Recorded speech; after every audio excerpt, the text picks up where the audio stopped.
இங்க பழங்காலத்துல மக்களை வதம் செஞ்சுட்டு இருந்த ஒரு கொடூர அரக்கனை அழிக்கிறதுக்கு புத்தர் ஒரு வழியை கண்டுபிடிச்சு அந்த அரக்கனோட சிகப்பு கண் மற்றும் கருப்பு கண்ணை பிரிச்சு வேற வேற திசையில மறைச்சு வச்சிருப்பாரு.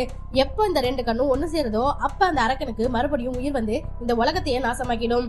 இந்த புராதன கதைகளை படிச்ச ஒரு ஆராய்ச்சியாளரும் அவரோட ஆராய்ச்சி உண்மைன்னு நிரூபிக்க அதோட பின்விளைவுகளை யோசிக்காம அந்த சிகப்பு கண் ஒரு பாலைவனத்துல மறைச்சு வச்சிருக்கப்படும். அதை கண்டுபிடிச்சு எடுத்துட்டு வந்து அதை ஒரு டப்பால போட்டு ஒரு 6 பேரோட பிளட் சாம்பிளை அதுல ஊத்திருப்பான்.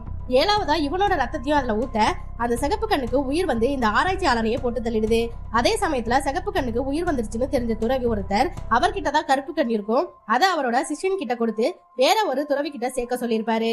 இந்த சிகப்பு கண் அது மேல யார் யாரோட ரத்தம் ஊத்துனாங்களோ அவங்களோட உடம்புக்குள்ள பூந்து வெளியில வரும்போது அவங்கள போட்டு தள்ளிட்டு 7வதா உள்ள ஆள் உடம்புல போகும்போது அந்த சிகப்பு கண்ணும் கருப்பு கண்ணும் ஒண்ணு சேர்ந்துடும். அதனால அதை தடுக்கிறதுக்காக அந்த 7 பேரோட பிளட்ல ஒருத்தரை கண்டுபிடிச்சு அவங்கள கொண்டுட்டாலும் அந்த கண்ணு ஒண்ணு சேராது.